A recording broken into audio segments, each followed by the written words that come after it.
Welcome to the new year, 2026. May it go short and not long. We'll call the meeting to order. Board clerk, start the roll call. There he goes again.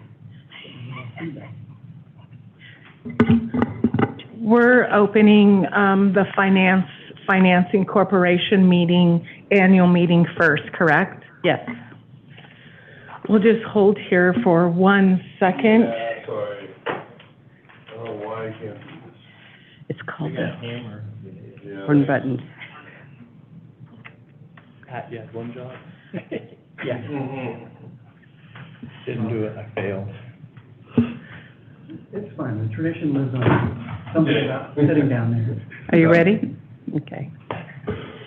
We're opening the meeting of the Financing Corporation. Were you gonna do the pledge? Oh, yes. Well, roll call, please.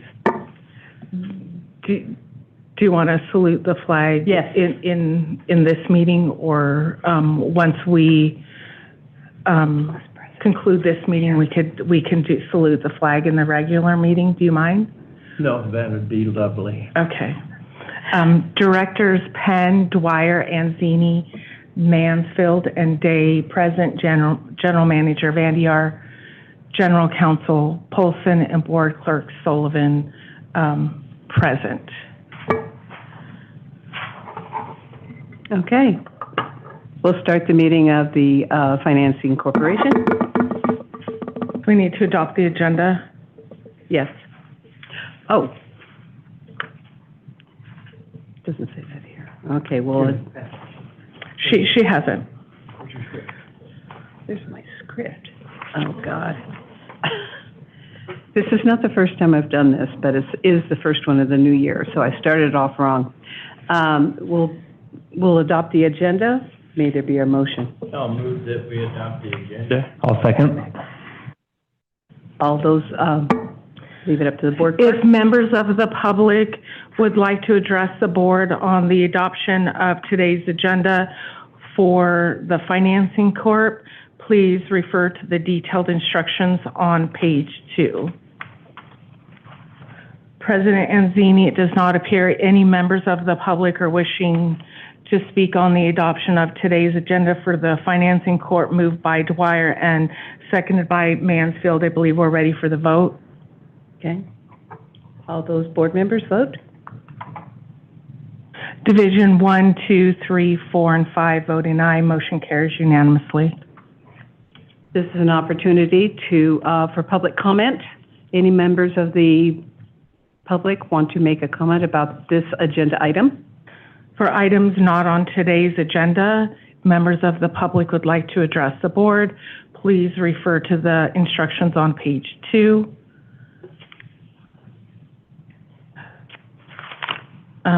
For the purposes of this meeting, Vice President Anzini, it does not appear there are any members of the public wishing to speak. Okay, we'll move on to new business. I'll make a motion that we nominate yourself as chair of the Financing Committee, Director Mansfield's as vice chair, General Manager Pravani as Secretary, thank you, and Penny Buckman as the treasurer. Chief Financial Officer. Thank you. I'll second that. Okay. If members of the public would like to address the board on new business item number 1, please refer to the instructions on page 2. Vice President Anzini, it does not appear any members of the public are wishing to speak on new business item number 1, moved by Director Dwyer and seconded by Director Day. I believe we're ready for the vote. Okay, board members, vote. Division 1, 2, 3, 4, and 5 voting aye. Motion carries unanimously. Okay, item number 2 for approval of the minutes of the January 27th, 2025 meeting. Second. Okay. If members of the public would like to address the board on new business item number 2, please refer to the instructions in today's agenda. President Anzini, it does not appear any members of the public are wishing to speak on new business. Item number 2, option 1, moved by Director Day and seconded by Director Penn. I believe we're ready for the vote. Okay. Division 1, 2, 3, 4, and 5, voting aye, motion carries unanimously. All right, we'll adjourn this meeting and move on to the regular board agenda. And President Anzini, I would just like to make one statement. To comply with the Brown Act, I hereby announce that board members are not receiving additional compensation for this meeting. Thank you. So, call to order for the regular board meeting. We have roll call. Directors Penn, Dwyer, Anzini, Mansfield, and Day present. General Manager Vandiar, General Counsel Polson, and Board Clerk Sullivan present. All right. We will stand for the Pledge of Allegiance. Please all stand. Director Penn, would you start? I pledge allegiance To the flag of the United States of America and to the republic for which it stands, one nation, under God, indivisible, with liberty and justice for all. Okay. All right, here's our opportunity to adopt the agenda. I move we adopt today's agenda. I'll second. Okay. If members of the public would like to address the board, please come up to the microphone or refer to the instructions on page 2 of today's agenda. If you'd like to participate remotely on the adoption of today's agenda, moved by Director Day and seconded by Director Dwyer. President Zini, it does not appear there are any members of the public wishing to speak on the adoption of today's agenda. I believe we're ready for the vote. Yes. Board members vote. Division 1, 2, 3, 4, and 5, voting aye. Motion carries unanimously. Okay, we will move on to communications. We have a report from the General Manager. Thank you. Good morning, everyone. I'm going to start off with recognition from a customer, and then if you have a few additional items, I'm going to work through. The district received an email from Mohammed Salim, an EID customer, expressing appreciation for the team that performed maintenance and inspections at his property. The team included Glenn Goff, Corey Duarte, and Mark Dory, construction and maintenance workers within the wastewater collections group. He shared that the team was highly professional, knowledgeable, and focused throughout that work, and added that they answered his questions patiently and clearly, making the interaction a positive experience. Mr. Salim also commended the district for maintaining a culture that reflects strong customer service, and added that as a practicing engineer, he understands the importance of recognizing exceptional teamwork. This feedback highlights the dedication of our staff and reinforces the district's commitment to providing excellent customer service in a professional, responsive, and consistent manner. The next item I'd like to cover is the Aqua JPIA Award. Safety is one of the district's guiding principles, and today I want to recognize Daniel Newsom, our Safety and Security Officer. Daniel identified an issue at headquarters related to the low propane levels that cause strong odors and heating disruptions. He worked with our staff to implement a smart propane tank monitor that allows propane levels to be tracked in real time and helps prevent the issue from recurring. This improvement supports workplace safety, and Daniel was recognized by the Association of California Water Agencies Joint Powers Insurance Authority as a recipient of the H.R. Labonte Safety Award. Thank you, Daniel. All right, I'm going to move. Thank you, Daniel. Thank you, Daniel, very much. Your representation is appreciated by the board. Appreciate it, thank you. Yeah. The next item, this is related to an update on the Green Valley Road area water outage. As a follow-up to that area outage related to the county's bridge project, staff completed the planned work with water service restored about 30 minutes earlier than scheduled. During the outage, staff also took the opportunity to complete additional system work and replace a failed valve that was not related to this project. Completing this work at the same time allowed the district to avoid a separate outage and reduced potential future impacts to our customers. All work was completed successfully and on time, and I want to acknowledge the hard work and coordination by staff in efficiently completing both the planned project work and the additional work during the same outage. We also appreciate our customers' patience and want to thank staff for the efforts that they spent during this time. Turning to another project update. This project involves an unprecedented level of complexity, and I wanted to take a moment to recognize staff efforts related to the Reservoir 1 emergency project.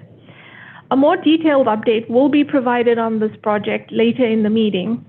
In early December, district staff engaged in an extremely complex effort to shut down and remove Reservoir 1 from service to reconfigure the system that would allow for the floating cover replacement. This impacted the Pollock Pines area, and the effort lasted about 19 hours. This required careful coordination across various teams in the district to restore service. This project represents a significant operational accomplishment and reflects the coordination, expertise, and extended efforts of staff from multiple departments who worked long hours to ensure a successful outcome. The next item I want to cover is related to the investment policy certification for the district. As the board is aware, the district remains committed to working towards strengthening our financial systems and improving transparency.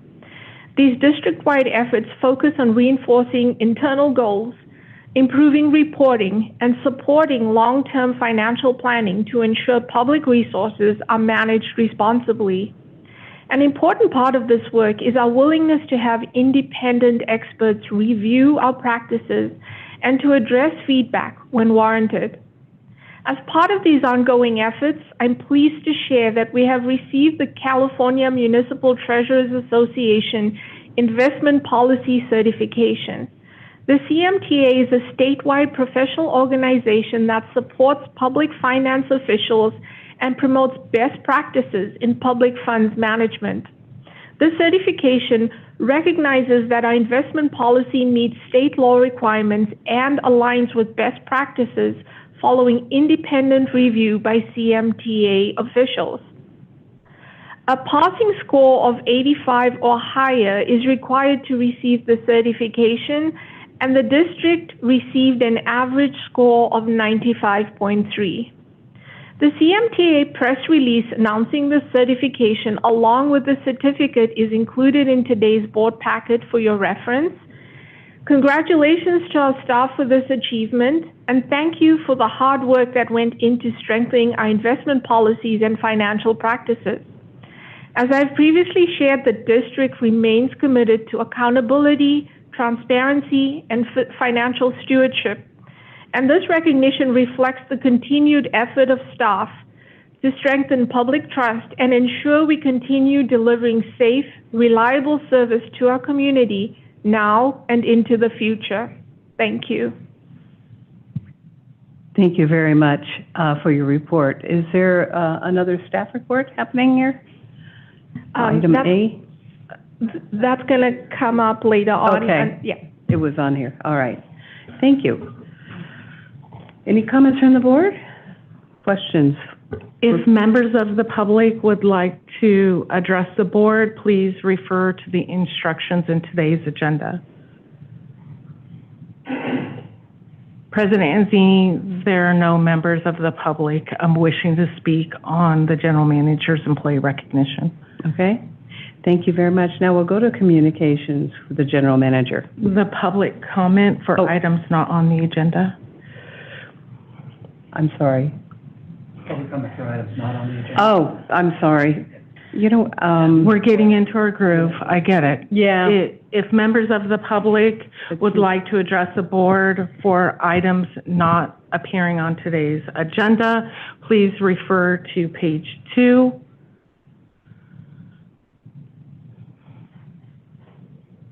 President Zini, it does not appear any members of the public are wishing to speak. okay, thank you. Now we'll move to communications. As noted in the summary, at the request of the City of Placerville, Patrick Calvis, our Development Services Engineering Manager, will present to the City of Placerville Council on January 27th regarding the district's recently updated facility capacity charges. I plan on attending to support this effort. At a future board meeting, the updated charges will be presented to the board for consideration as part of an update to the existing water supply agreement with the city. Thank you. Okay. So, from the clerk to the board, anything to report to us? None today, thank you. All right, any board of directors? We'll start with Director Penn. Just attended 2 regional water authority meetings, one of which General Manager Van Diar received a special award. Congratulations to her. And again, the Regional Water Authority works very closely with all the purveyors in the upper and lower American River area and the Yuba, and in trying to make the most efficient use of the water. And by banding together, we seem to have more ability to affect change and policy than we would just by ourselves. So, and a report. Okay, any other board members? Yes, Director Day. Just a request for staff, if maybe in February sometime we could get a mid-season snow and water report and weather forecast. Appreciate that. Yeah. Okay, Director Dwyer, anything? Okay, so I just want to make one comment, and I really appreciate the efforts that all of the information that we're posting on our website and the videos, and easy to understand for our regular ratepayers on the efforts of our employees and the upkeep and of our system. And I think it's very informative. That is the best we've had since I've been on the board, and I really appreciate the efforts. So it makes it easy when I talk to my neighbors. All right. We'll move on to approving the consent calendar. I'd like to pull consent item number 2 and recuse myself. Okay. I engage in a contract with Matt Veerkamp Vineyards for custom farming services. And although Matt Veerkamp Vineyards is separate and distinct from Doug Veerkamp General Engineering, there is common ownership, and for that reason I'll be recusing myself from that item. Very good. Okay, any other items? Director Penn? Oh, I was just going to, unless nothing's going to be, I was going to move the consent item absent item 2. Okay. Second. All right. It's been moved and seconded, all items on our consent calendar with the exception of item number 2. If members of the public would like to address the board on the approval of today's consent calendar, please refer to the instructions in today's agenda. All right. President Enzini, it does not appear there are any members of the public wishing to speak on the approval of today's consent calendar, absent item number 2, moved by Director Day and seconded by Director Penn. I believe we're ready for the vote on the remaining consent calendar items. Okay, board members vote. Division 1, 2, 3, 4, and 5, voting aye, motion carries unanimously. So item number 2 has been pulled. I'll make a motion to approve item 2. Second. Okay. So we just pull it, or do we ask for public comment? We'll ask for public comment. It's just a reminder that Director Mansfield is recusing himself from consent calendar item number 2 and will not be voting. If members of the public would like to address the board, please refer to the instructions in today's agenda. All right. President Zini, does not appear any members of the public are wishing to speak on consent calendar item 2, option 1, moved by Director Day and seconded by Director Penn, with Director Mansfield recusing himself. I believe we're ready for the vote. All right. Board members vote. President Anzini? Okay. Did I not vote? No. It's not lighting up.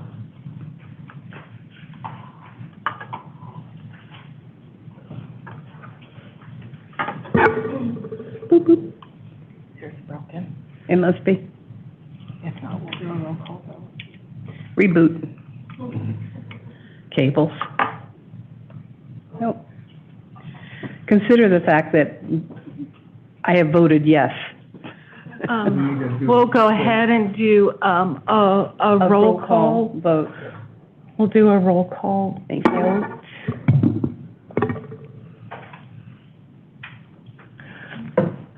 For consent calendar item number 2, option 1, moved by Director Day and seconded by Director Penn, with Director Mansfield recusing himself.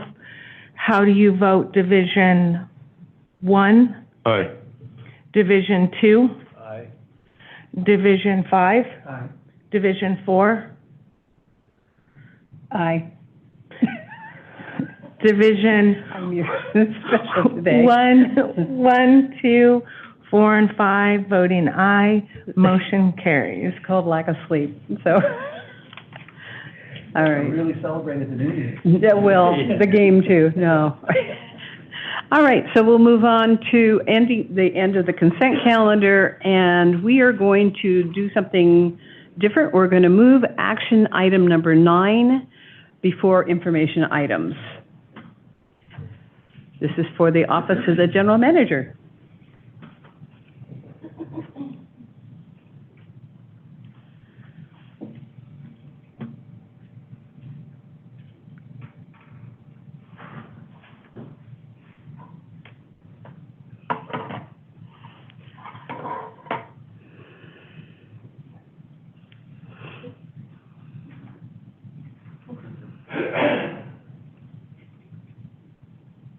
Good morning, members of the board. My name is Pravani Vandya. I am the General Manager for El Dorado Irrigation District, and I'm here to discuss the El Dorado Water Agency Water Supply Planning Initiatives and their ask of EID. Previous board action has involved the Water Agency presenting their 2019 Water Resources and Development Management Plan to the board in 2020.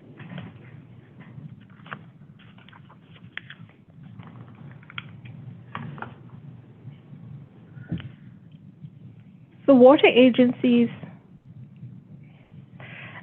General Manager, Rebecca Gao, requested EID participate in 2 water supply planning initiatives. We support the efforts to plan for sustainable water future. However, these initiatives directly compete for lean district resources and our work on higher immediate priorities.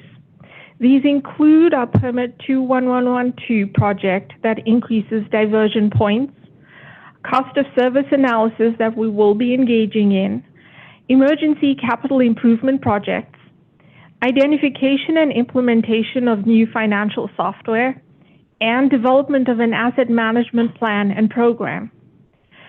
District staff is lean, and therefore there is a need for policy direction that helps balance internal EID system and customer needs with the water agency's asks.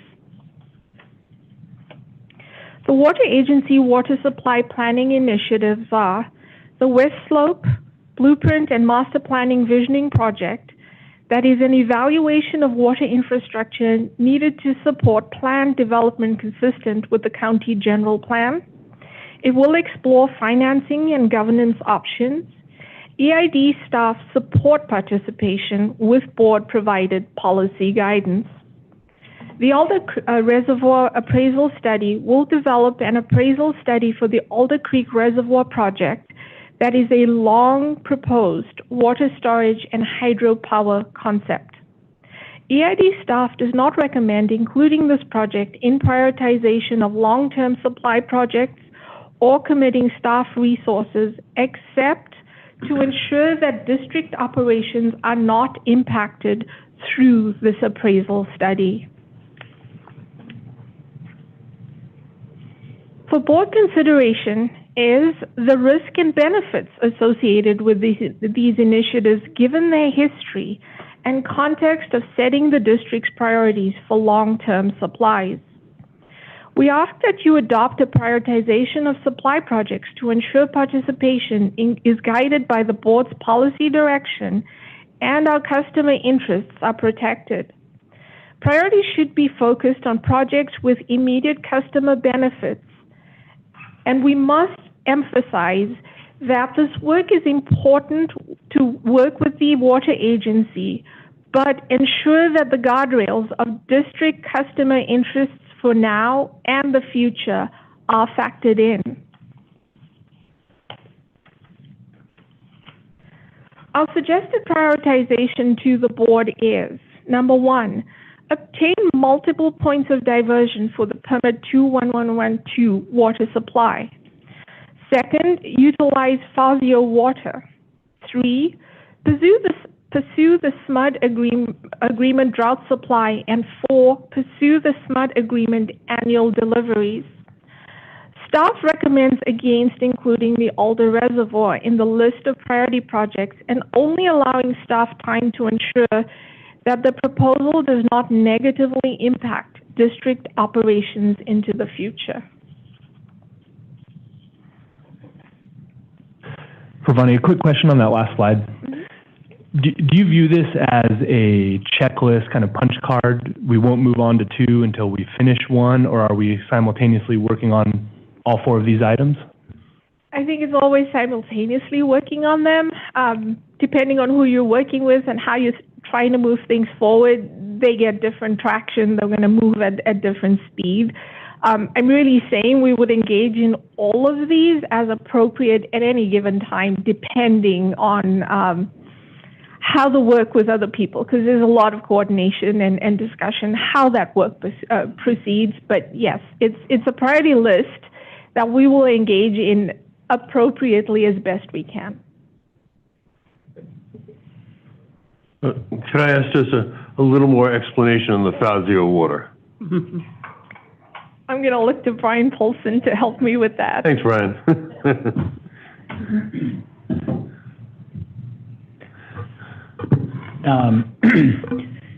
I'll give you what I can.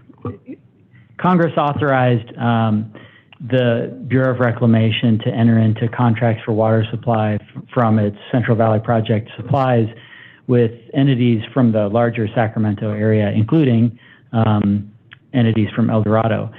Well, I wouldn't be able to tell you when they started, but number of years ago, the County Water Agency took the lead on negotiating a contract with the Bureau for that supply. Congress authorized up to 15,000 acre-feet of supply for the El Dorado parties. In 2019, the County Water Agency successfully signed an agreement with the Bureau of Reclamation to appropriate that water through what was then a Central Valley Project water service contract. That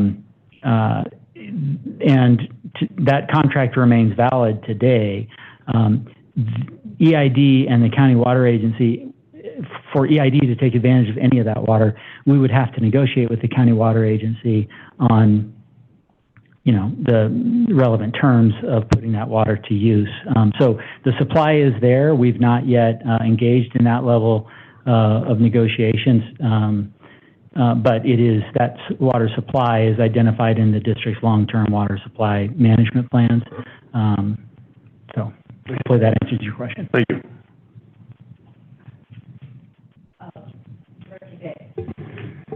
Yeah, more comment-oriented than question. I actually think this was a very good write-up.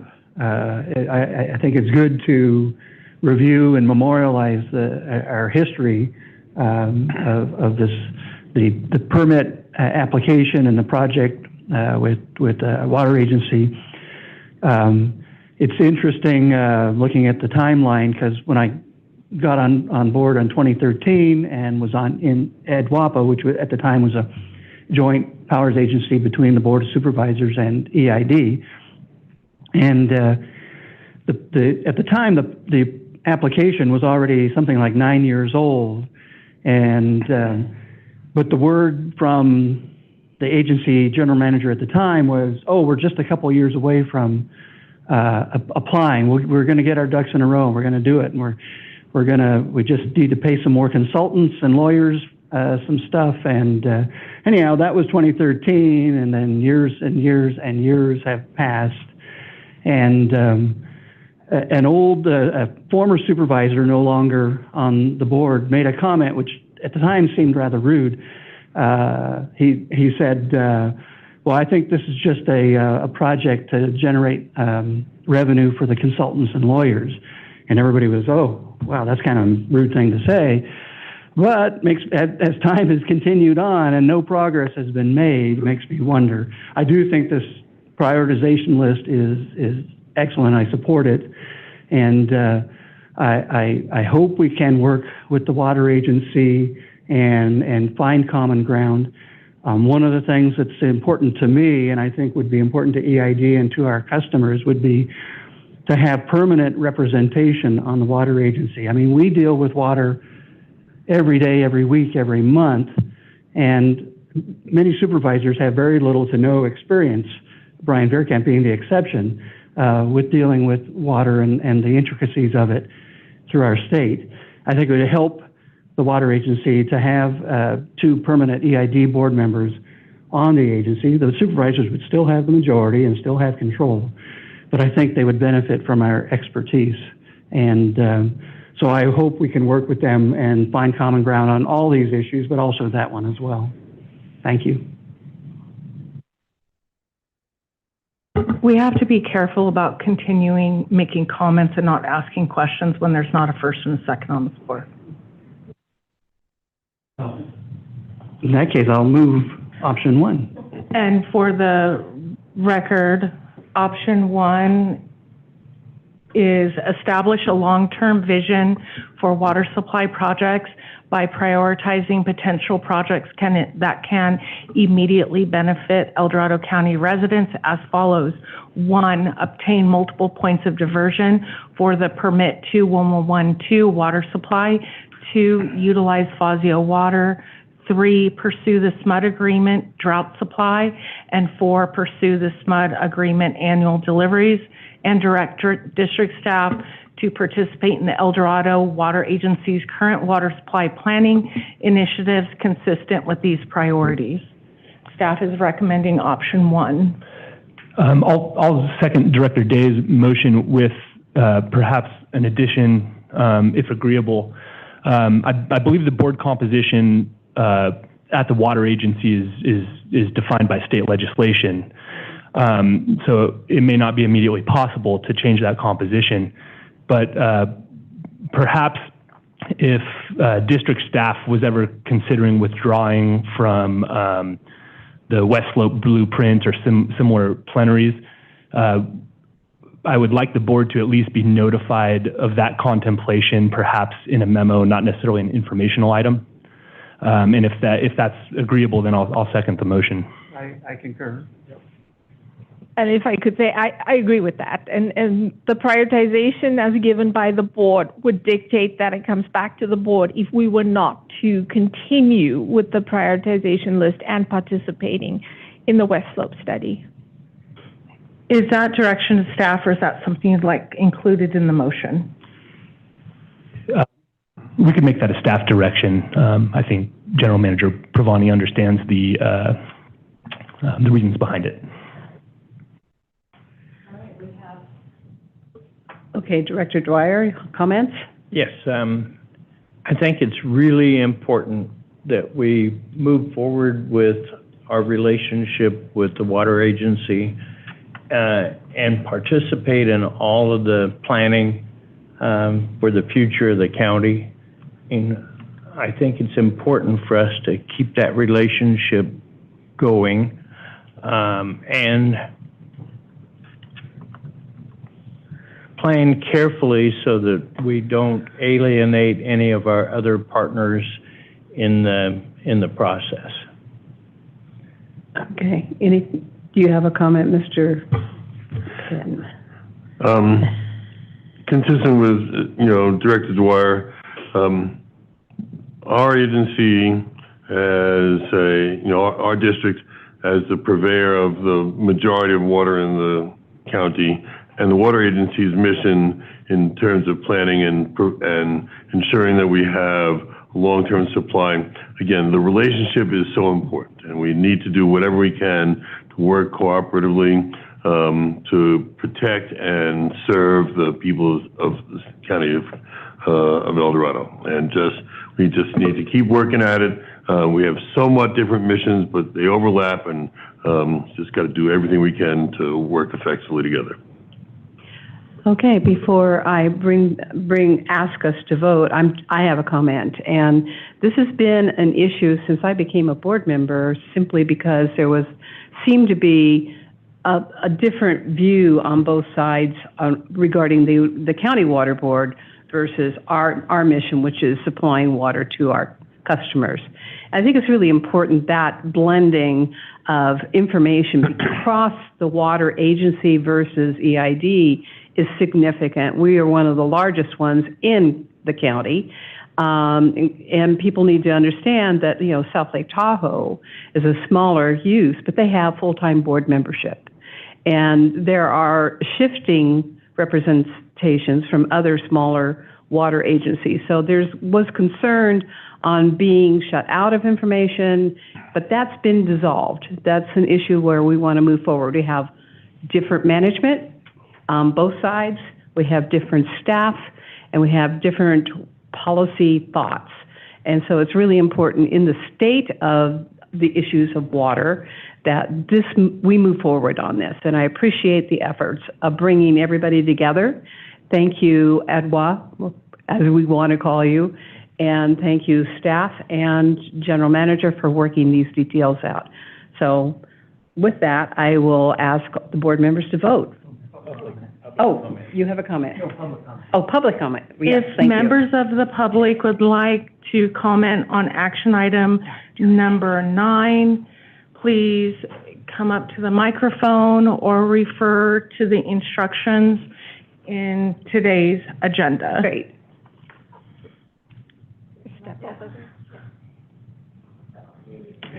We just, Bill, can you make sure it's on, the buttons on the bottom?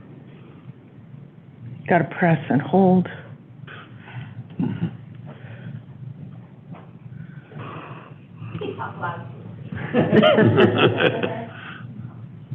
Hey, perfect. Thank you, Bonnie.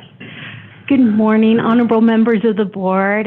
My name is Rebecca Guo. I am the general manager of El Dorado Water Agency.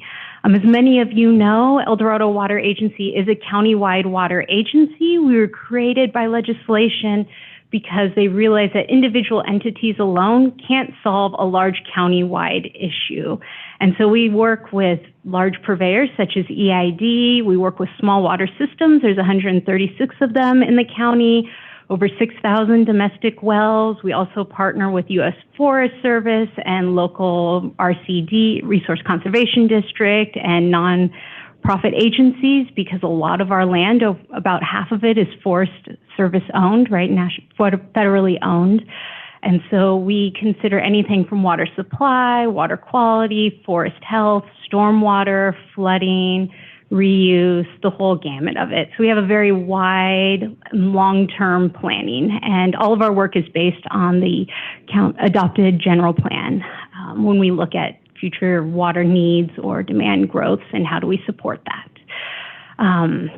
First, I would like to thank all of you for your recognition that we do need to partner together. I think that's a really great first step.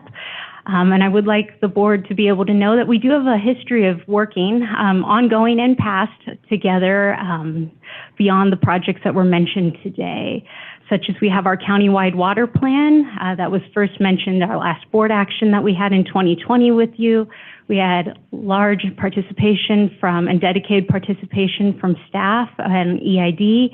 We also work on our watershed program together.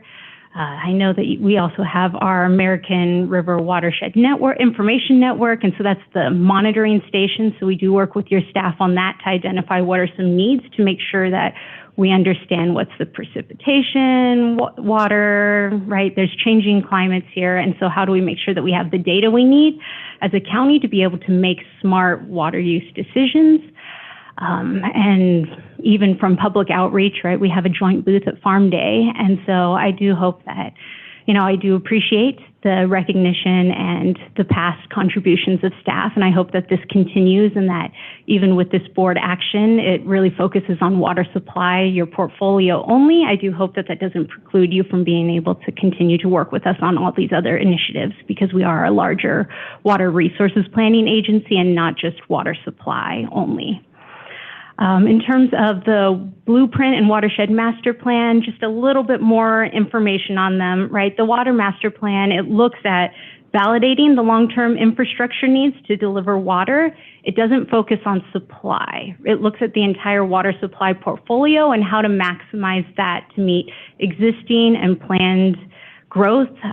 So both within existing service areas, whether it's EID, Georgetown, others, and other county areas that are within, that could be planned development or currently small water systems or domestic wells are not developed. Source of supply really looks at optimizing and will provide flexibility on how to optimize those. The last time an optimization study was completed with EID's help was in 2011, so it is long overdue. So I really appreciate that the board is encouraging staff to participate in that. And so, without kind of having this plan, we really won't be able to have a clear direction on where do we want to go as a county, where do we need to be able to invest in both immediately and long-term to meet water reliability. Regarding Alder Creek, this is a project that's been brought up every few years, every few decades. We have a map from, I believe, 1915 on our wall, and even hand circled drawn in on it was Alder Creek, along with some other reservoirs that have fallen out. So it's been there forever. In terms of just the, I think, state and federal climate right now, in the state, they passed Senate Bill 72, which is looking at 9 million acre-feet of new storage to offset the loss in snowpack. I do think this is a prime time for us to look at it as a county to see their state and federal interest in upstream storage. Is there a benefit to our county, and what would that be, and is there interest? And so that is why I do think it is important and would ask the board to kind of consider allowing staff to be able to participate. What are the benefits to our county? And also just to mention, as part of our water agency, right, we are funded through property taxes, so all of your ratepayers are also our constituent, or, I guess you could say way, and it just died, but, I don't know, okay. Probably better. And so really we just want to study the project. It's not saying let's consider building it, where this is probably step one of 100, if even there. And so really, it's demonstrated in our recent adoption of our strategic plan. Our board, even in our mission, added the words "through collaboration."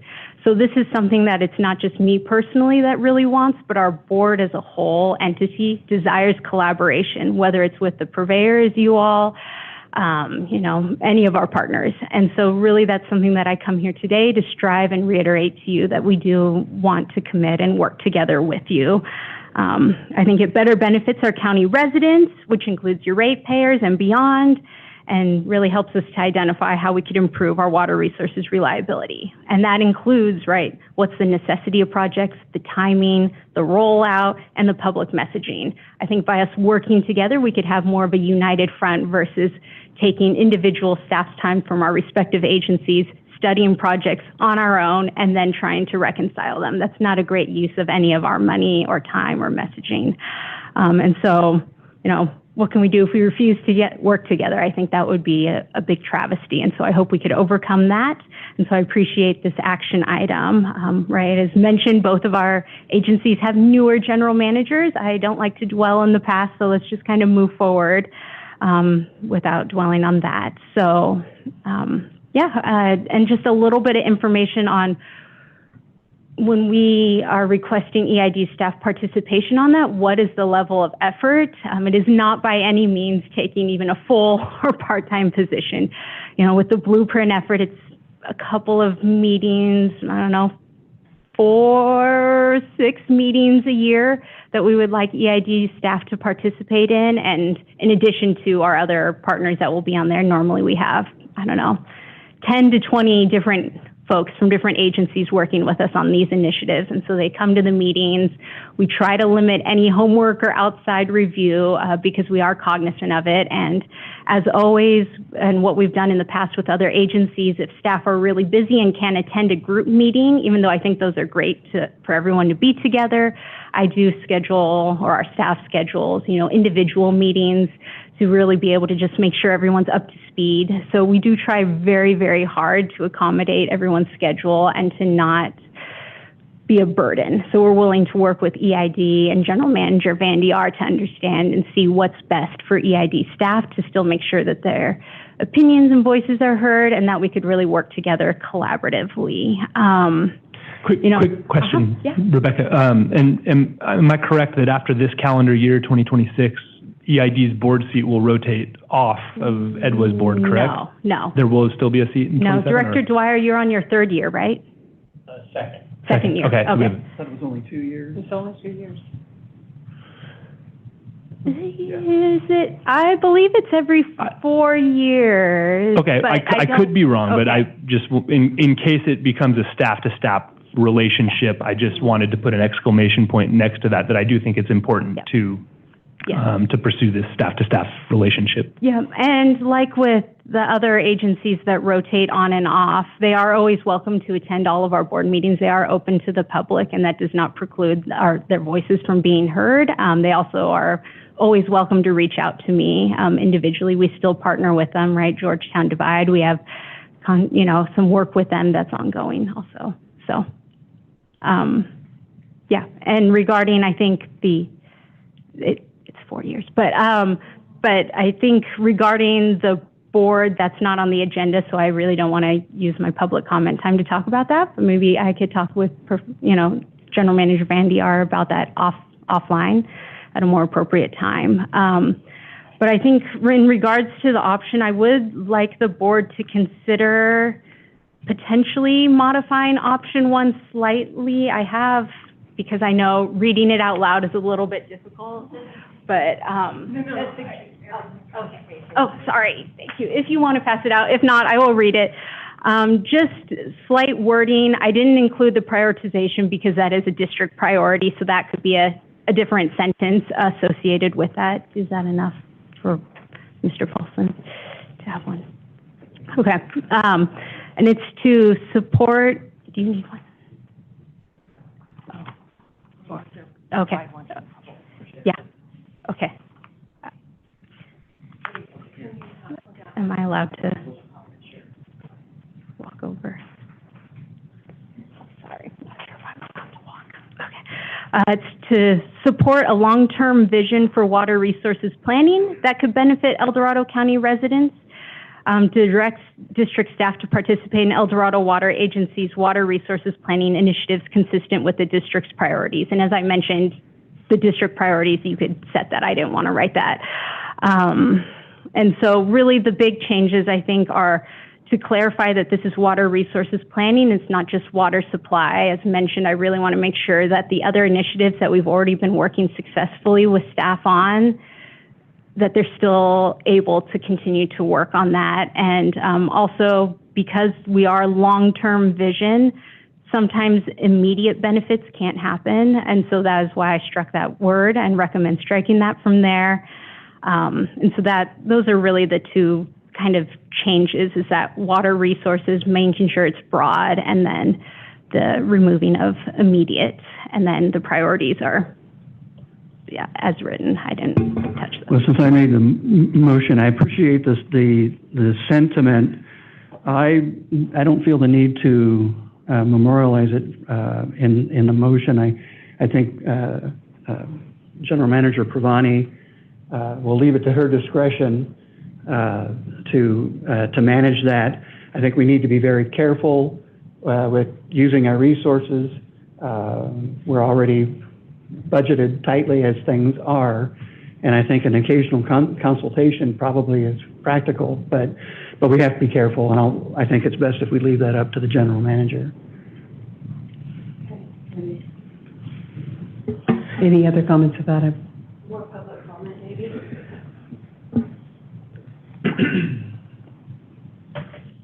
Lori Parlin, El Dorado County Supervisor, currently also appointed to the El Dorado Water Agency, and I'm the current chair. I wasn't really sure how this item was going to go today, so I didn't prepare anything.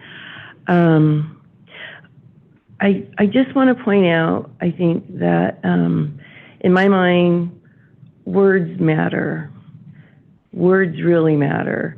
And so I think that that's why Rebecca, I'm just going to say Rebecca instead of General Manager Guo, Rebecca suggested the changes. And I understand that you already made a motion in a second. You could change that to clarify that it's not just about water supply.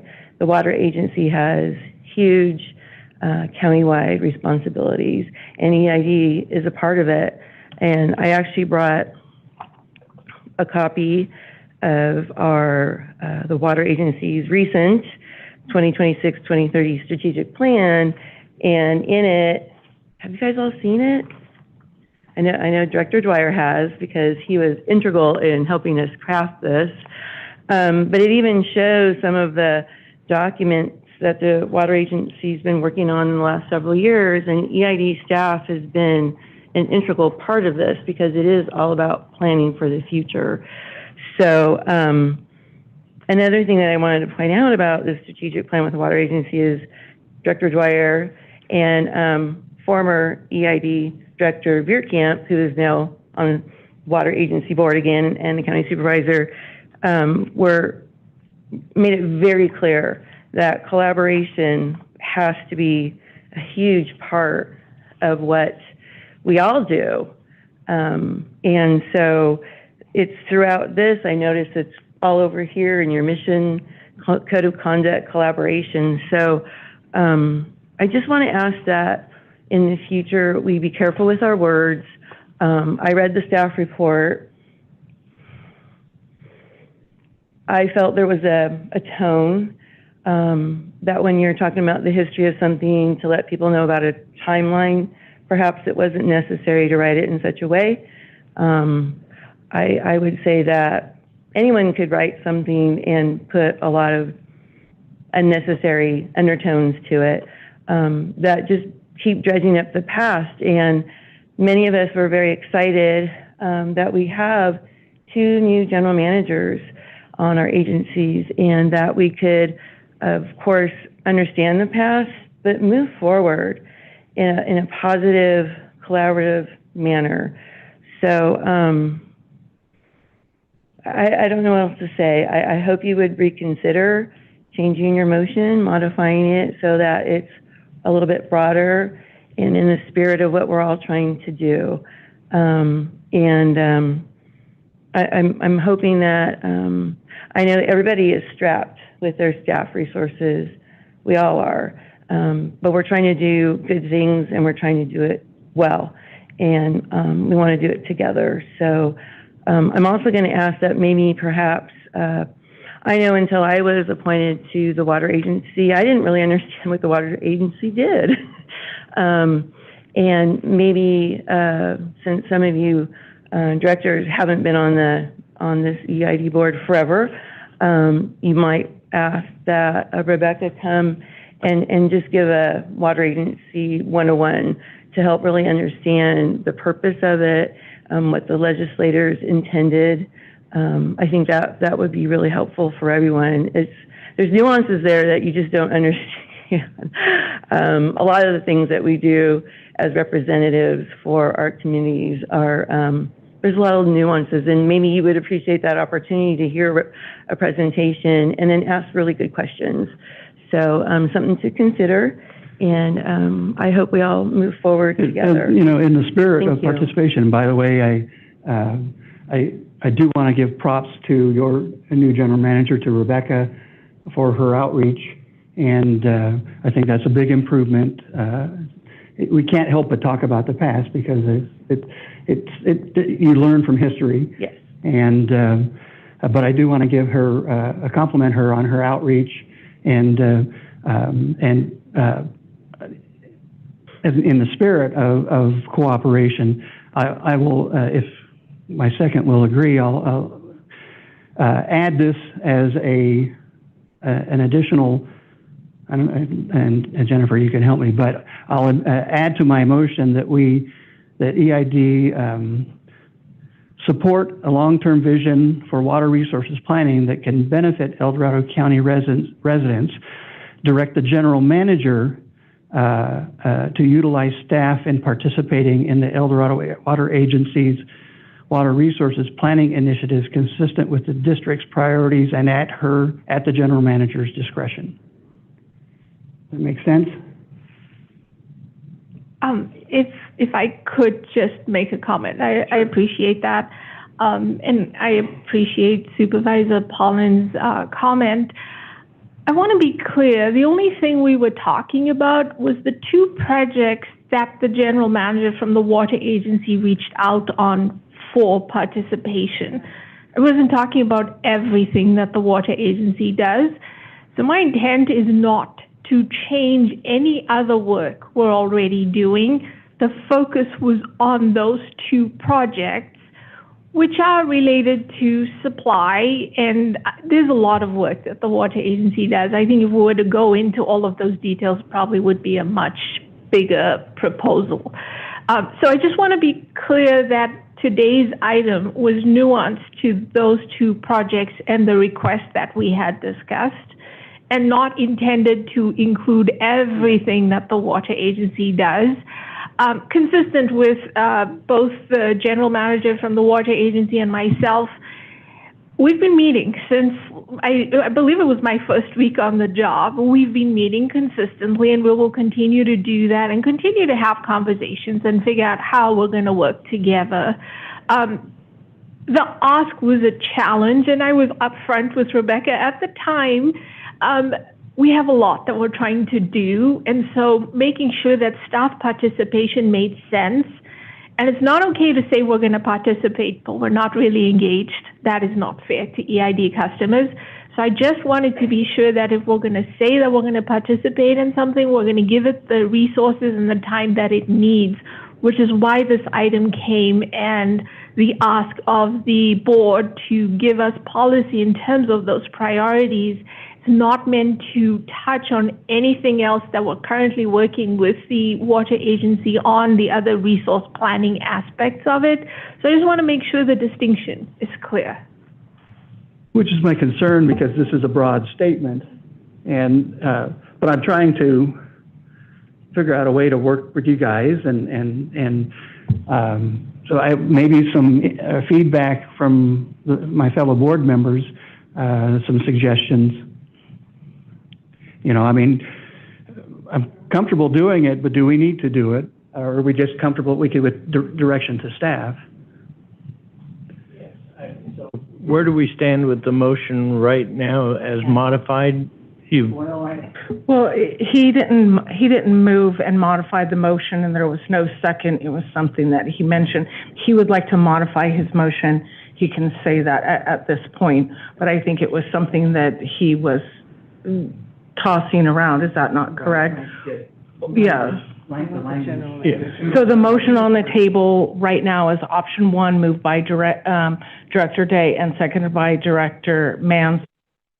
If you'd like to modify the motion, that's something that we could work through right now if you'd like. I think Director Day had made a suggested modification that incorporated a lot of the broader perspective for the water agency as opposed to listing the 4 priorities. Is that correct? The motion that I made stands. Yeah. And I was contemplating adding this, not supplementing.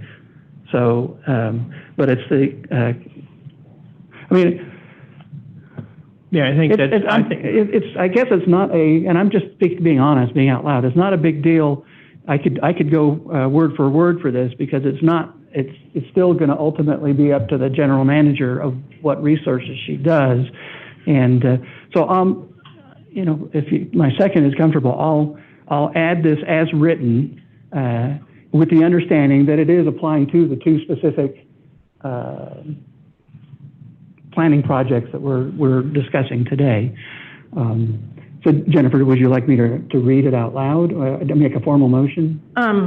So just so I'm clear, you're taking you're modifying your option to option 2, take other action as directed by the board, Correct. using the full option 1, and then adding the verbiage that was provided by the water agency to the bottom of that motion? Correct.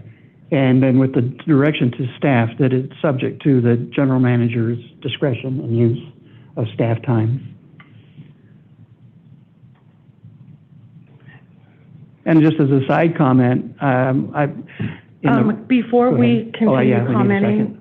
Yeah, my second stands with the previous staff direction. You know, I think ideally agencies would be in lockstep with strategy with each other, but I also think that it's normal from time to time that agencies have different priorities. But I think what's important to the constituents is that we maintain open lines of communication, connectivity, participation, so that even when there are differences in strategy, we don't lose a seat at the table. So I don't believe that addition encumbers the general manager. I hope she feels the same way. Since I'm getting a nod and that's the case, then my second stands with the amended motion. Might I suggest, so that the minutes are clear and we're in accord with Robert's Rules of Order, that we consider the proposal as an amendment to the existing main motion. So in other words, there is a main motion to adopt option 1. There has now been made a subsidiary motion to amend the main motion by adding the language that's been provided. The board, if there's a second to that subsidiary motion to amend, and the board votes in the affirmative, then the core main motion would include the language that has been provided, and that way the minutes would reflect. Well, that's what I intended all along. I second the motion with the subsidiary amendment.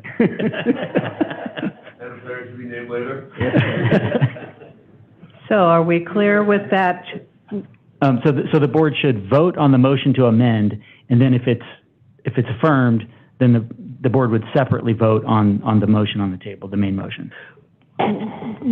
Before we proceed, we need to make sure that there is no additional comment on action item number 9, and this would be public comment period for the main motion and the subsidiary motion.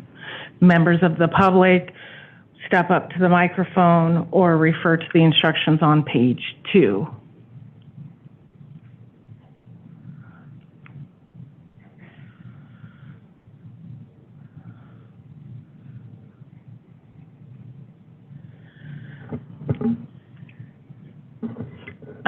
President Anzini, it does not appear there are any additional members of the public wishing to speak. Would you like me to read the subsidiary motion and then call for the vote?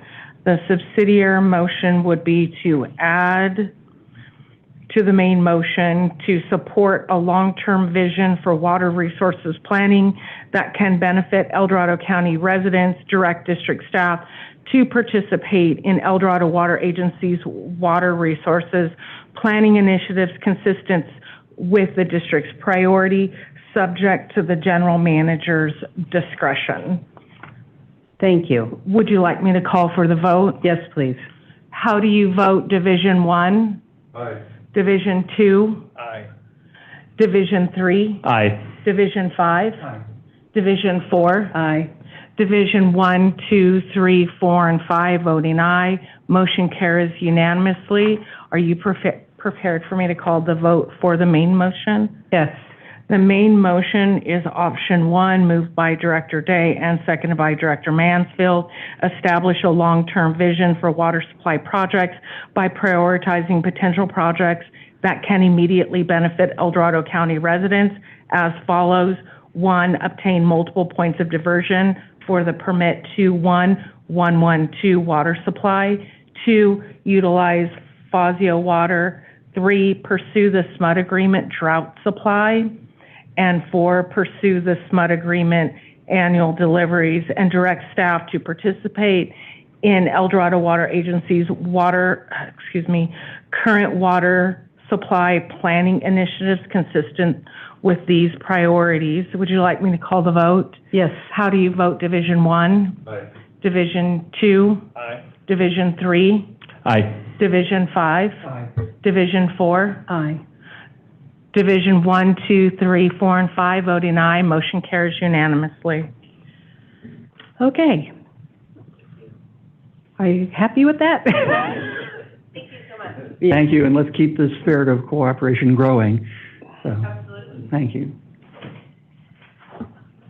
So we moved this action up in front of our information item, so we'll go back to our agenda to information item number 8.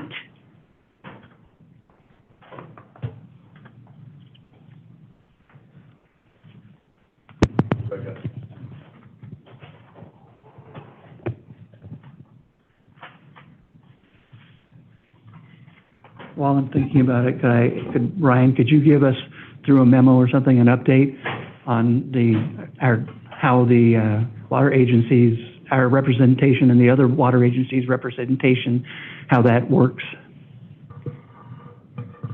I think we were a little confused. Yeah, I'd be happy to do that. Thank you. Yes. Morning, Board. Phil Morning. Pedersen, Drinking Water Operations Manager.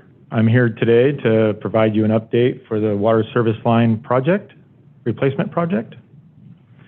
Some previous board action. Last year about this time, the board authorized project funding in the overall amount of $1.55 million. August 25, 2025, the board authorized additional funding as a result of additional leaks ongoing in the system. November 10th, 2025, the board adopted the 2026-2030 capital improvement plan, which this project was part of. December 9th, the board approved the 2025-2026 mid-cycle operating budget, along with a capital improvement plan budget and the 2026-2030 financial plan. Summary of the overall project. At the beginning of this project in 2019, the district had about 44,703 service lines in the overall system, with just over 26,000 of these services being polyethylene. The CIP was developed to replace service lines whenever possible instead of just repairing them, and these were either planned or unplanned repairs or replacements. So at the beginning of this program, the district had replaced just over 2,500 polyethylene service lines with copper-coated rolled copper-coated copper. That leaves just over 24,000 remaining polyethylene service lines in our service area. The anticipated life, or what we're actually seeing in the system, is about 15 to 30 years of life expectancy. This varies widely based off of the way the service line was installed and or the type of material we use to backfill. So obviously we want to see services in the ground for at least 50 years before they start leaking. A question, do we know where all those remaining 24,000 plus poly service lines are? Do we have accurate records? Because I know in the old days we didn't always have the best records of what developers were doing. Do we know where all those are? Or do we have a map that identifies them all? Yeah, we use as-built drawings from when the communities were initially installed through our lead and copper inventory that we recently went through. We have a pretty good idea based off when those developments went in. Some other replacements through the district previous years, we didn't really track all that well. So some of them we do have some outliers, but for the most part, I think we do have a pretty good idea of where they're at. Thank you. So if you recall, in 2025, the service line CIP was reduced as a result of funding limitations, and the district shifted the focus from planned and unplanned to just reactive, targeting service lines that are leaking currently. With that being very difficult to project, we required additional funding that we accrued in August of 2025. So the district's overall leak rate continues to exceed the national average with about 674 leaks currently in 2025. This isn't a category we want to exceed at. No. So to put this in perspective, we have about 1,200 feet of water, or 1,200 miles of water main in the system. So to be in a median range according to AWWA benchmarking, we would be about 55 leaks.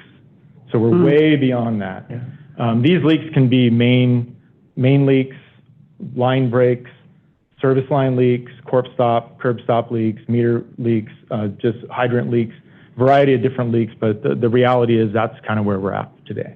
When there's a service line leak in particular, do we generally just repair the individual account's service line, or do we, while we're there, try to do their neighbors? How typically does that go? Yeah, so when we identify a leak and put it on our list for prioritized replacement, we'll identify adjacent service lines if they're in the same trench and we're going to do the same work, and we're identified it's a polyethylene line, and we may have to come back in 5 or 10 years. We'll just go ahead and pull that service as well. That's good, yeah, because it's to mobilize for just one is expensive, right? Yeah, we're definitely tracking that and paying attention to that. Thank you. Mm-hmm. So I have a question, though, going back to that. If a customer does call in and has had an ongoing leak, and we don't get out there soon enough, like we're looking at other ones in that area, in response to that, say that customer is probably paying more on their water bill. No? No, typically these are strictly focused on our side. It's on our side, okay. Right. Mm-hmm. So forget about my question. I'm sorry. Do they all fail? Do we have complete failures of service lines, or is it usually a leak where it's burbling up so they may lose water pressure, but they still have water? Yeah, so we prioritize those leaks. Mm-hmm. Anything with an immediate failure, we're mobilizing that day. Yeah, we're taking care of it that day. Mm-hmm. So a couple different types of service line replacement. The first one is a trenchless replacement. This is the most ideal for the district. Typically involves digging 2 pits, one near the meter, which is a sending pit. The other one is near the main, which is the receiving pit, and we pull the new rolled copper through the existing polyethylene line. This method uses less labor, uses less material, less surface restoration. In the bottom right-hand corner, you can see where our consultant's doing compaction testing. We do compaction testing for DOT compliance. Each lift of fill will do a compaction testing. Did you say you pulled the copper through the existing PVC? Yeah. Huh. Mm-hmm. Smaller diameter? Or? No, we have a ripping bit ahead of that on a cable, and as it comes through, it shreds the old one, pulls it out, and pulls the new one in. Kind of like electric wires. Snake. So the next option we have is the open cut replacement. Obviously, you can see this is a little bit more involved, oftentimes with traffic control, plating certain sections of the road, and then extensive remediation to repair the area and the roadway. And then along with the service line replacements, we routinely run into utility conflicts. There's a lot of different utilities in the ground. We utilize our underground service alert and then hydro excavation equipment whenever possible to try to help navigate this underground mess. Here's an example of an open cut trench and then how the district goes about the resurface restoration. You can see in the middle photo, that's a temporary repair, and the photo off to the right is complete restoration of that concrete curb and asphalt. So currently, 2025, we are trending a little bit lower. Obviously, it's difficult to project how many leaks you're going to have in the overall system when you change from a planned to an unplanned. And this largely is based off of ongoing prioritized projects we may have. We had to divert a lot of our construction staff to the Reservoir One cover emergency replacement. We have about 35 low priority leaks right now currently that we're still planning on mobilizing staff to try to get those taken care of. That's kind of a customer relations issue, as you know, because we keep saying conserve water, and then the customers say, well, I reported this leak 2 weeks ago, or why aren't you out here fixing it? So we just need to have our customer communications specialist highlight that. I actually sent myself an email. So we will be working on that. And so project update costs, you can see with the trending lower amount of leaks being repaired, obviously that project cost starts trailing off a little bit too. So fortunately no decisions today, as this was information only, but if anybody has any additional questions. What do you see as our kind of future for the replacement project? Well, as you can see how many polyethylene lines we still have in service, about 24,000, I see an upward trajectory. Are we at risk of, as they all age, of the failures accelerating? Where as we get to that 20 and then 25 and 30 years, and that would be my biggest concern. I think it was unfortunate but understandable why we had to go to the just responding on an emergency basis versus the planned. But if we can figure out in the future a way to do both, because I think we may be risking where it's just going to exponentially just shoot up, and then we're in a world of hurt. Yeah, exactly. I think as infrastructure ages, we have a very unique system with the amount of pressure zones we have. That's in our future, additional repairs, and it's a result of staff needing more staff. And our plan is for the future to have funding appropriate to be proactive as opposed to reactive, but we got to build up to that. So, yeah. And this just articulates the main challenge that we have is that the majority of the funds we have goes toward the larger projects, and it's the smaller lines that are constantly deteriorating. It's that $350, $400, $500 million we need for our water treatment plants and things like that. And the only place where we are able to kind of shift funds is this, but it's not going to get any better. And it's an ongoing issue. I just don't see in the near future a good solution. This is going to plague us, and it's going to be worse. I've mentioned that there's a spot on my road. It's just only 4 homes on there, and it's clamps on clamps on clamps. But I get to see the crew at least once a year. Yeah. And I try. Does donuts mean beer? No. Don't do that. So this is really articulates the big challenge that we have. And as much as we'd love to replace all those, and it's not only the polyethylene, I think, Dan, what I have, is it galvanized or is it, it's all crappy pipe that, that's been there. And when we are able to get to these service lines, we'll know that we have turned the corner. But the other expenses we have are so gigantic that this is the true challenge we're facing. So, yeah, thank you. Thanks.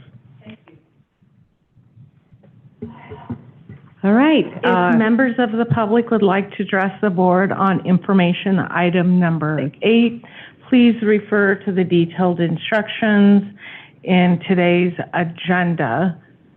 This is an information item. There is no action. President Anzini, it appears there are no members of the public wishing to speak on information item number 8. I believe we're prepared to move to action item number 10. Okay. I'll be recusing from this item for the same reasons as stated earlier in the meeting. Thank you. And Director Mansfield will leave the room at 10:20 a.m. and stay absent the rest of the meeting. As he goes out the door. Excuse me, remain absent.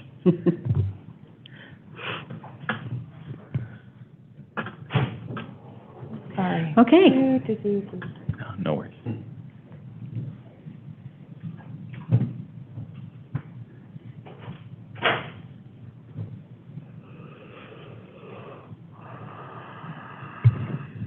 Okay. Good morning, Board. Daniel Goldman, Senior Civil Engineer here with the district. I'm here to present today on the Reservoir 1 Floating Cover Emergency Replacement Project, specifically a request for emergency resolution ratification, as we've done at previous board meetings, but also to provide a project update. As we move through the presentation, Drinking Water Operations Manager Bill Pedersen will also step in for a few slides and explain some of the operational aspects of the project. So quickly through previous board actions here, in September 2025, this project was brought to the board for some initial funding. We returned on October 14th, where the board adopted a resolution to declare an emergency for the project, as well as ratify some emergency contracts that the general manager had authorized to get the project started. In addition, construction contracts were awarded to start the process of procuring some long lead items for the construction project. October 27th and November 10th, 2025, we had board ratification of the resolution to maintain the emergency for the project. And we also had ratification for that resolution on December 10th with the addition of authorization of project funding for some contractor support and equipment purchases that hadn't been previously identified. Next two slides, just a bit of a reminder on the project and the infrastructure that we're talking about here. Res 1 it has a floating cover and liner that have exceeded their useful life. We had a routine inspection in July 2025 that noted non-repairable deficiencies that posed a threat to the water quality there in Res 1. And this project was immediately initiated following those findings. We do have a limited window to perform this replacement. As a reminder, this is not only a distribution reservoir, it's also the chlorine contact basin for the Res 1 water treatment plant. So it plays a critical role in providing safe drinking water to our customers. So we are forced to complete this construction during our annual winter outage, which we are in the midst of right now. And then finally here, Res 1 could not be removed from service using existing infrastructure, so something that we identified during the planning phase of the project. So there's been quite a bit of complex planning and shutdown coordination going on. So again, Res 1 is our 2.8 million gallon Hypalon lined and covered reservoir up at Reservoir 1 water treatment plant. It's been in service with the existing floating cover since 1989. Zooming out a little bit to understand how the district is impacted by this project, there are other facilities that play a role in this project as well. So outside of Res 1, we have Moose Hall Reservoir and Pump Station, we have Sportsman's Pump Station, we have the Pollock Pine service area as a whole, and then there's also the potential for other portions of the service area to be impacted as we see seasonal demand increase should the project still be active in the spring. So next few slides, we're going to get into work that has been completed to date. Up on the screen right now, we have an overview of the Reservoir 1 area. Starting in the center, we have the temporary tanks, which have been staged, and we'll talk about each of these components on individual slides here coming up. We have the temporary tanks, and if you follow the yellow line down and to the right, that's our 24-inch pipeline, which was constructed to tie into the existing distribution system. We also have another yellow dashed line there that's representing overflow piping. That's to direct water away from the active construction site should we have a high-level spill from those tanks. In red, we have electrical infrastructure and controls. We brought power and control wire over from our chemical building at Reservoir 1 for a level indicator in the tanks and a flow meter along our new pipeline. Directing your attention down to the bottom right, we have two blue lines leaving the reservoir. That's the Sly Park intertie, the old Sly Park intertie, as well as El Dorado main number 1. And there are a couple of key vaults and pieces of infrastructure on those lines as well. So the 24-inch pipeline we highlighted on the last slide, this connects to the Sly Park intertie from our temporary tanks, as I mentioned. This is approximately 220 linear feet of pipe that we installed. In this same effort, we installed the electrical conduit for the flow meter and level indicator that we mentioned. We did have some challenges during the installation of this line, such as numerous EID-owned utilities. You can see in the photo on the right kind of what we were dealing with there, but a lot of stuff running down from the treatment plant to the reservoir location itself. So contending with that, along with some wet weather, did make the installation challenging. However, we completed this right at the end of October. The temporary tanks that I mentioned on the first screen, or on the first slide, we have 6 of them staged up at Reservoir 1 at this time. Each is 21,000 gallons, so we have 126,000 total gallons of temporary storage that is operating in place of Reservoir 1. That is tied into the 24-inch pipeline. The tie-in is shown in the photo on the right there. In addition to staging of the tanks, we also have about 185 linear feet of HDPE pipe, which is the black pipe shown in the photo there, to bring the water from our tie-in point over to each of the tanks and allow them to function as a temporary storage facility. And then, as I mentioned, we have a level indicator. We're going to keep coming back to that. That is kind of the key to the system. That level indicator is talking to Moose Hall and Sportsman's pump stations downstream and kind of running the entire system. Just a quick question. Yep. Do all of the temporary tanks fill simultaneously, or do they do sequentially? No, they're manifolded together, so they fill and drain as one unit. Okay, so that way we only need one level indicator. Just curious. Yeah. So we're going to talk about the El Dorado main number 1 vault, or the EDM 1 vault here for a couple of minutes. This is a 1960s era installation. On the left, bottom left photo, you can see the original condition of this vault. It was a monolithic concrete installation with a very small access hatch that was prohibitive to the equipment and the personnel that we needed to get into the vault to perform piping modifications. So the 2 photos on the right show the process we went through to saw cut and remove the top portion of that concrete lid. It's worth noting this monolithic lid, we had very little detail on the concrete and the forces that were acting on it. So we did install some engineered bracing, which you can sort of see in that center picture there, to ensure that we didn't have any kind of vault collapse or safety hazards when folks were entering this vault. Inside this vault, we removed a 1960s era flow meter, which was an old differential pressure flow meter, due to both this flow meter being a priority for replacement due to accuracy concerns, as well as physical constraints with some of the modifications we made. We're going to be replacing that flow meter as a part of this project. I have to comment, I kind of, it bothers me that when you say 1960s era, you're suggesting that's old.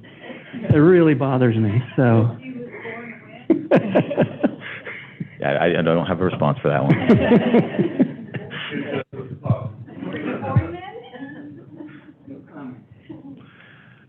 Before we leave the slide too, I will mention there were 2 adjacent lines on the overview slide I showed, the old SPI and the EDM 1. There's another vault on the SPI, which is not pictured here. We're not really going to get into it today. There's a flow meter in that as well. These are the production meters for Res 1 water treatment plant when it's online.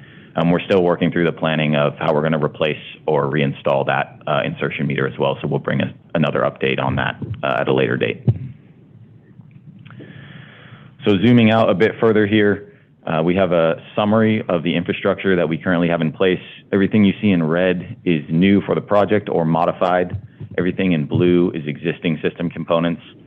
To kind of walk through how the water flow works here, water being produced at Reservoir A water treatment plant at this time does make its way to Reservoir 2 on the right side of the screen. That water is pumped up by Reservoir 2 pump station to Moose Hall Reservoir. Moose Hall Reservoir then has an adjacent pump station that moves that water up into this portion of the distribution system. We have our temporary storage tanks kind of at the top of the system here on the left. And then you also have Sportsman's pump station, which is pulling off of that same water supply and moving that water up to Pollock Pines Reservoir and supplying everything above Sportsman's. One other thing to note here, we have listed as Sportsman's PRS, or pressure reducing station. That's a new component that we installed as a contingency to supply water to the area below Sportsman's should we have an issue at Moose Hall or Res 1. Temporary storage, and we will get into that here in the next couple of slides. So Moose Hall Pump Station and the modifications that we made here, we did install 2 variable frequency drives on 2 of the 3 pumps at Moose Hall. Those are pictured in a couple of the photos here. These rental VFDs were installed for increased control of these pumps as we are dealing with a much smaller storage unit than we normally are with our Reservoir 1 in operation. So again, that level indicator up at the temporary tanks is in communication with Moose Hall Pump Station, and these VFDs are modulating to maintain level in those tanks and supply demand to the system. In order to do this, we had some electrical retrofits as well as pretty extensive programming modifications to get all this to work and communicate. Followed by some testing to kind of ground truth everything that we were thinking would work. That was all successfully completed just before the Thanksgiving holiday, so this has been in service now for about 2 months. And finally, Sportsman's Pump Station. I mentioned the pressure reducing station that we installed. That is the pipeline and valves shown on the right in the photo. This will act as a contingency to maintain service to the EDM1 Pollock Pines area if we have a problem with the temporary tanks or Moose Hall. It's worth noting that that infrastructure is permanent, and there are potential use cases for it in the future, so it's not necessarily just a temporary unit that would be removed later. The pumps and the PRS at Sportsman's are also controlled by the same level in those temporary tanks up at Res 1, so we had a similar level of programming, modification, some electrical work, and then testing here as well to get all this in place. And I think at this point, Bill is going to step in and go through a few slides here on the operational aspect.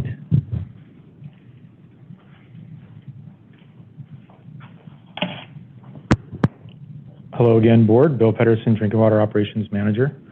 So when it comes to isolating the reservoir, we had some extensive planning, as Daniel talked about. Staff determined Res 1 could not be removed from service utilizing the existing infrastructure, and the alternatives evaluated included utilizing the slide gates to isolate Reservoir 1. That's pretty much the existing infrastructure. Install a 36-inch inflatable plug in the outlet of Reservoir 1. Utilize line stops or freeze plugs in EDM1 and or SPI. And then fourth alternative is dewatering Reservoir 1. So some of the alternatives that we evaluated and ultimately eliminated, utilizing slide gates to isolate Reservoir 1. As you can see in the picture off to the right, that is the 36-inch slide gate, leaks just a little bit, about 3.5 CFS. So we eliminated that. The gates weren't operable. The gates for EDM1 and SPI were in similar condition and not able to operate at all. So the next alternative, install a 36-inch inflatable plug in the outlet of Reservoir 1. In the profile there, you can see the plug location that we had selected on the 36-inch of Reservoir 1 outlet into the outlet vault structure. We eliminated that alternative as well due to some of the health and safety concerns. We had crews working in the vaults downstream in the SPI and EDM1, and if that plug were to let loose, it would engulf those individuals. So with safety being 100%, we decided to eliminate that one. Utilize line stops or freeze plugs in EDM1 and or the SPI. This is the most cost-intensive, time-intensive, requires major excavation. The 1960s era vault that Daniel had spoke to earlier, that vault is about 20 feet deep. So a lot of earth would have had to have been moved for this alternative to actually be considered. So I have a question regarding that. I mean, if it's going to be eliminated, what are you going to do, fill in the dirt? Well, we wouldn't excavate in the first place. So this is just high-level planning. As we start to go through methods of taking Reservoir 1 offline, right. We start quickly evaluating alternatives of the best and most economical way and the most time-sensitive way to take that reservoir offline. Mm-hmm. So as a result, engineers, they quickly calculated how many yards of dirt we would have had to move, and kind of we eliminated that from the get-go. So Just using a tabletop exercise. Maybe I should have asked the right question. After it's been eliminated and everything, we've got this empty vault. What do? We cap it? We're going to put a lid back on it. That's because we'll have a flow meter, we'll have isolation valves down in that small little monolithic vault. Thank you. You're welcome. Just as an aside, following Superstorm Sandy in New York, when the subway tunnels got filled with, with the storm surge, there were proposals to use essentially a gigundo version of that inflatable pipe plug to cover the subway entrances, which I don't think they did. But that was one of the options that they were looking at. And at 36 that we eliminated, I just consider the engineering required for that approach. Yeah, our engineers looked at that in depth and immediately saw the safety aspects of it. Have we ever used, say, smaller versions of it? It's an ingenious idea. If a shutoff valve is not working, it needs to be replaced, but there's no other way of shutting water off without maybe shutting off a whole area. Have we used it? They have been used in the past. Yeah. Typically, when we have an issue to where we need to put a plug in, typically we need an isolation valve on the immediate downstream side of that to where the plug would then be locked into that. Right. So that's not. And different sizes of these plugs are used regularly in hazardous materials emergency response. That's one of the places where it has, a very good application. So that we landed on the fourth alternative, which was a controlled dewatering of Reservoir 1 and installation of 2 isolation valves on both SPI and EDM1 vaults. So the dewatering isolation method, to implement the bypass and go from the reservoir to the temporary storage, we did a planned shutdown and outage, and we utilized the existing distribution system in a controlled method to lower the reservoir level. We created artificial water demand on SPI and EDM1 into Reservoir 2 in a controlled method, a way that we knew when the reservoir was going to exactly be dewatered, and we can control that timeline. Some of the benefits to this, obviously, it removed the risk of staff working in a vault that they could be engulfed in.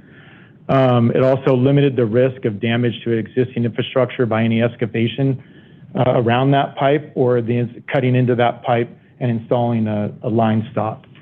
Some of the risks and challenges presented with dewatering Reservoir 1 was contamination of the cover. As the reservoir begins to dewater, that cover expands, and if we were to get a tear or a rip in there, it could introduce water that you don't want to have in the drinking water into the drinking water. And although these covers, the internal of these floating covers are cleaned annually, every year, there's a risk for sediment that we didn't see kind of being stirred up as those velocities increase, and then we have a water quality issue. And then this was also the longest and most complex outage of all the options to implement the bypass. How long will that last? How long will... That it's the longest. Yeah, we'll kind of get into that with the next slides here, yeah. All right. So stepwise, our dewatering process, this is very high level. We have a very intricate system, so I won't go into the details, but if you have questions, by all means.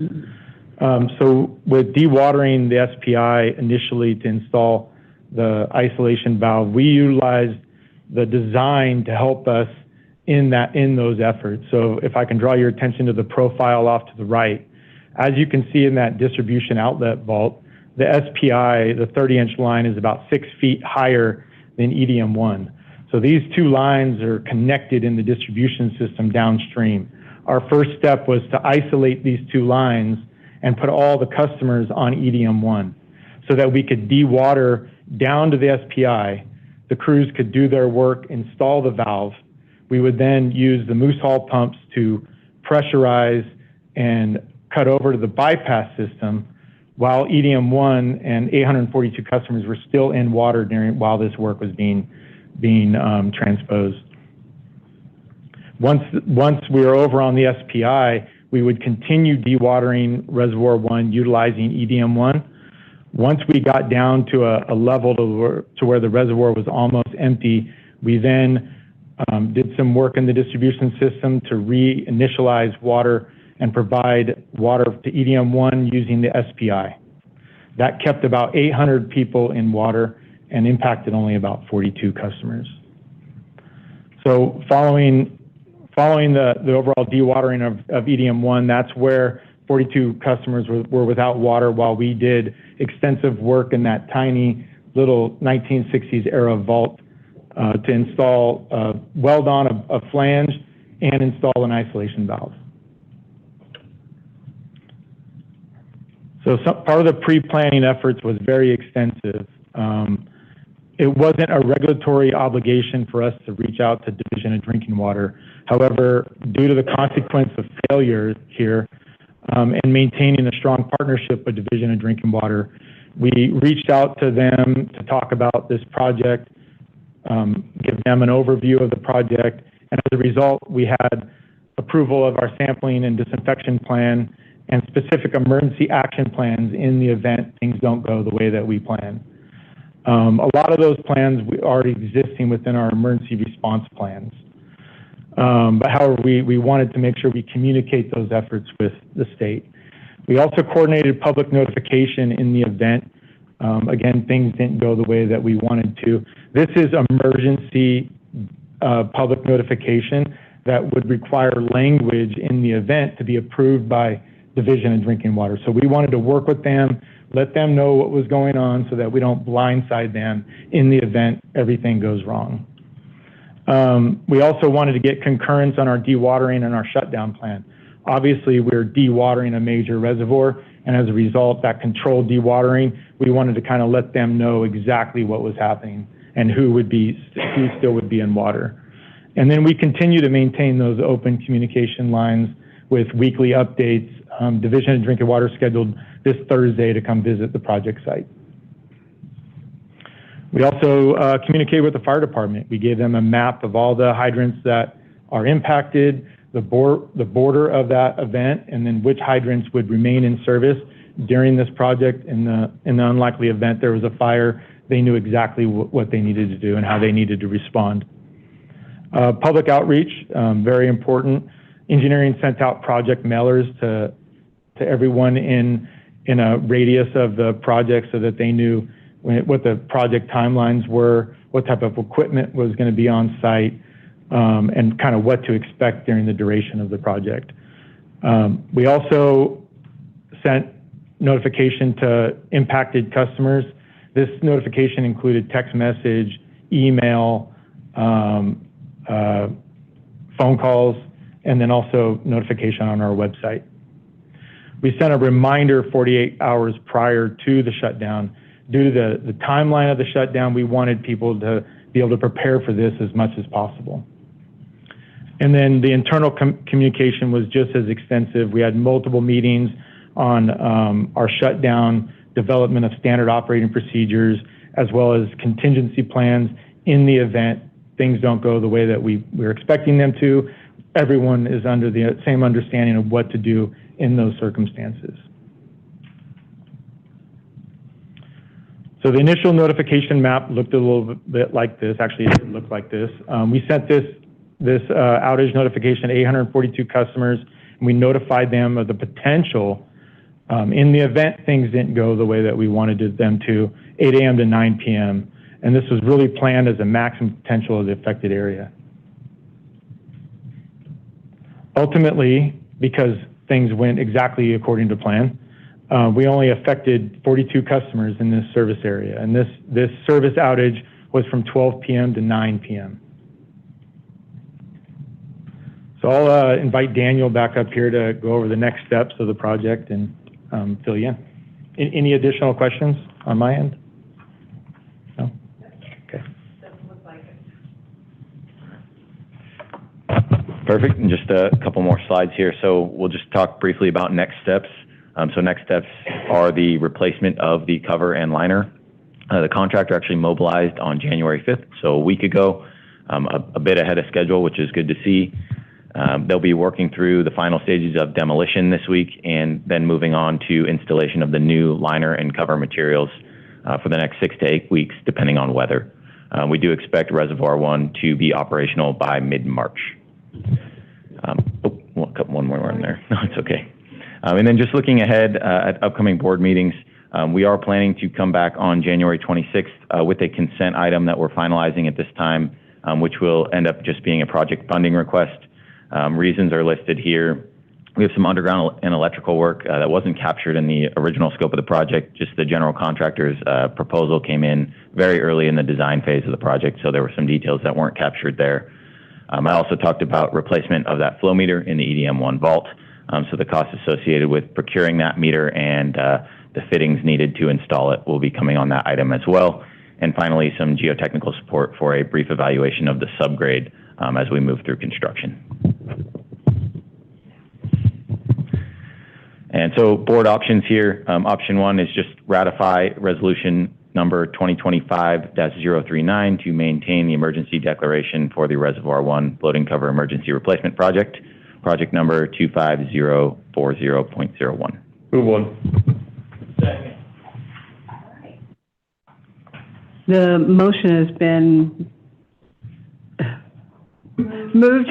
And we have a second. Oh, where is it? Lack of sleep. And we're going to move forward. I ask the If public. there are members of the public that would like to address the board on action item number 10, please refer to the detailed instructions in today's agenda. President Enzini, it does not appear there are any members of the public wishing to speak on action item number 10, option 1 moved by Director Penn and seconded by Director Dwyer. Would you like me to call for the vote? Yes. Before we do it, just some thoughts. Question, I hope that Division Drinking Water is appreciative of the fact that you reached out to them when you didn't have to, and, you know, because, again, it's all about relationships. Many things we talked about today.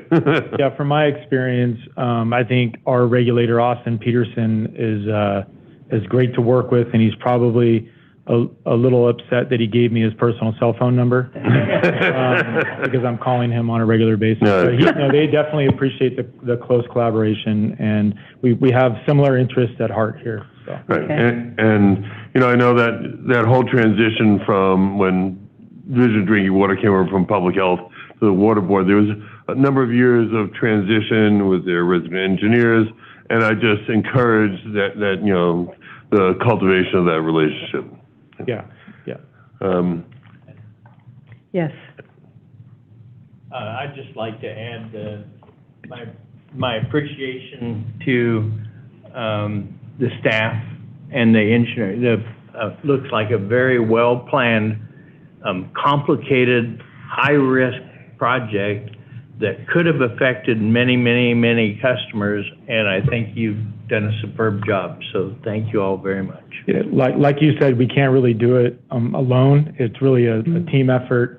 Over 30 different individuals worked on this project, and I really have yet to see a project go as smooth as this one. So. Yeah. Congratulations.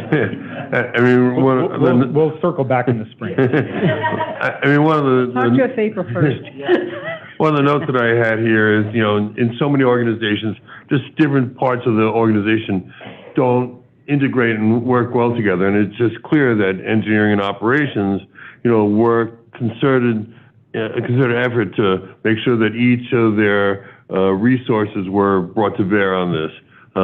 Unfortunately, this you know, reaffirms my comments earlier about aging infrastructure. That this is where the major money goes to, and we would like to have done a large concrete reservoir on a time manner, but this is that Fram oil filter ad again, you know, pay me now or pay me later. Unfortunately, we're paying more now rather than doing it in a planned, you know, fiscally, you know, conservative way, because we have no choice. We have to deliver good, clean water. Consider it called fiat. Fix it all the time. Any other comments from the public? Are there any additional comments from the public. President Anzini, I already called it, so I imagine no, yeah. Okay. We'll just give them one last opportunity, and it appears that no additional members of the public are wishing to speak on action item number 10.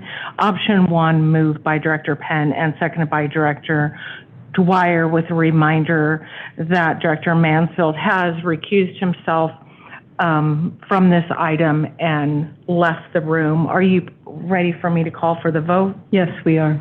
How do you vote? Division 1? Aye. Division 2? Aye. Division 5? Aye. Division 4? Aye. Division 1, 2, 4, and 5, voting aye, motion carries. All right, we'll move review of assignments. I do know that Director Day had requested something. A memo from General Counsel Polson on the water agency representation.